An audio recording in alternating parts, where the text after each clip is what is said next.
الرحمن الرحیم۔ صحیح بخاری حدیث نمبر 751۔ حضرت عائشہ رضی اللہ تعالی عنہا نے بتلایا کہ میں نے رسول اللہ صلی اللہ علیہ وسلم سے نماز میں ادھر ادھر دیکھنے کے بارے میں پوچھا۔ آپ نے فرمایا کہ یہ تو ڈاکہ ہے جو شیطان بندے کی نماز پر ڈالتا ہے۔ صحیح بخاری حدیث نمبر 752۔ حضرت عائشہ رضی اللہ تعالی عنہا سے روایت ہے کہ نبی کریم صلی اللہ علیہ وسلم نے ایک دھاری دار چادر میں نماز پڑھی، پھر فرمایا کہ اس کے نقش و نگار نے مجھے غافل کر دیا، اسے لے جا کر ابو جہم کو واپس کر دو اور ان سے بجائے اس کے سادی چادر مانگ لاؤ۔ صحیح بخاری حدیث نمبر 753۔ قتیبہ بن سعید نے بیان کیا، انہوں نے کہا کہ ہم سے لیث بن سعد نے نافع سے بیان کیا، انہوں نے ابن عمر رضی اللہ تعالی عنہ سے، آپ نے بتلایا کہ رسول اللہ صلی اللہ علیہ وسلم نے مسجد میں قبلے کی دیوار پر رینٹ دیکھی۔ آپ اس وقت لوگوں کو نماز پڑھا رہے تھے، آپ نے نماز ہی میں رینٹ کو کھرچ ڈالا، پھر نماز سے فارغ ہونے کے بعد آپ نے فرمایا کہ جب کوئی نماز میں ہوتا ہے تو اللہ تعالیٰ اس کے منہ کے سامنے ہوتا ہے، اس لیے کوئی شخص سامنے کی طرف نماز میں نہ تھوکے۔ اس حدیث کی روایت موسیٰ بن عقبہ اور عبدالعزیز ابن ابی رواد نے نافع سے کی۔ صحیح بخاری حدیث نمبر 754۔ ابن شہاب نے کہا کہ مجھے انس بن مالک رضی اللہ تعالی عنہ نے خبر دی کہ حضور صلی اللہ علیہ وسلم کے مرض وفات میں مسلمان فجر کی نماز پڑھ رہے تھے۔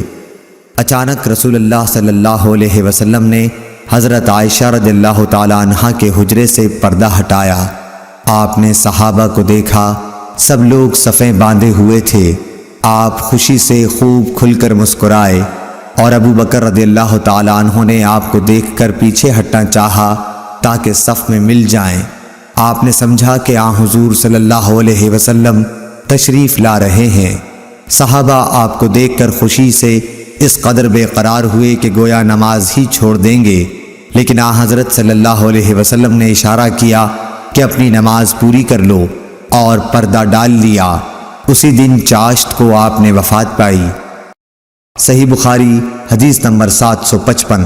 عبد الملک بن عمیر نے جابر بن سمرہ رضی اللہ تعالی عنہ سے بیان کیا، کہا کہ اہل کوفہ نے حضرت سعد بن ابی وقاص رضی اللہ تعالی عنہ کی حضرت عمر فاروق رضی اللہ تعالی عنہ سے شکایت کی، اس لیے حضرت عمر رضی اللہ تعالی عنہ نے ان کو علیحدہ کر کے حضرت عمار رضی اللہ تعالی عنہ کو کوفے کا حاکم بنایا، تو کوفے والوں نے سعد کے متعلق یہاں تک کہہ دیا کہ وہ تو اچھی طرح نماز بھی نہیں پڑھا سکتے۔ چنانچہ حضرت عمر رضی اللہ تعالی عنہ نے ان کو بلا بھیجا۔ آپ نے ان سے پوچھا کہ اے ابو اسحاق، ان کوفے والوں کا خیال ہے کہ تم اچھی طرح نماز نہیں پڑھا سکتے ہو۔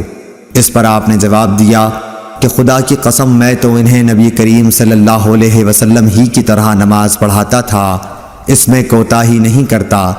عشاء کی نماز پڑھاتا تو اس کی 2 پہلی رکعات میں قرأت لمبی کرتا اور دوسری 2 رکعتیں ہلکی پڑھاتا۔ حضرت عمر رضی اللہ تعالی عنہ نے فرمایا کہ اے ابو اسحاق، مجھ کو تم سے امید بھی یہی تھی۔ پھر آپ نے حضرت سعد رضی اللہ تعالی عنہ کے ساتھ ایک یا کئی آدمیوں کو کوفہ بھیجا۔ قاصد نے ہر مسجد میں جا کر ان کے متعلق پوچھا، سب نے آپ کی تعریف کی، لیکن جب مسجد بنی عبس میں گئے تو ایک شخص جس کا نام اسامہ بن قتادہ اور کنیت ابو سعدہ تھی کھڑا ہوا۔ اس نے کہا کہ جب آپ نے خدا کا واسطہ دے کر پوچھا ہے تو سنیے کہ سعد نہ فوج کے ساتھ خود جہاد کرتے تھے، نہ مال غنیمت کی تقسیم صحیح کرتے تھے، اور نہ فیصلے میں عدل و انصاف کرتے تھے۔ حضرت سعد رضی اللہ تعالی عنہ نے یہ سن کر فرمایا کہ خدا کی قسم میں تمہاری اس بات پر 3 دعائیں کرتا ہوں۔ اے اللہ، اگر تیرا یہ بندہ جھوٹا ہے اور صرف ریا و نمود کے لیے کھڑا ہوا ہے تو اس کی عمر دراز کر اور اسے خوب محتاج بنا اور اسے فتنوں میں مبتلا کر۔ اس کے بعد وہ شخص اس درجہ بدحال ہوا کہ جب اس سے پوچھا جاتا تو کہتا، ایک بوڑھا پریشان حال ہوں، مجھے سعد رضی اللہ تعالیٰ عنہ کی بد دعا لگ گئی۔ عبد الملک نے بیان کیا کہ میں نے اسے دیکھا، اس کی بھویں بڑھاپے کی وجہ سے آنکھوں پر آ گئی تھیں، لیکن اب بھی راستوں میں وہ لڑکیوں کو چھیڑتا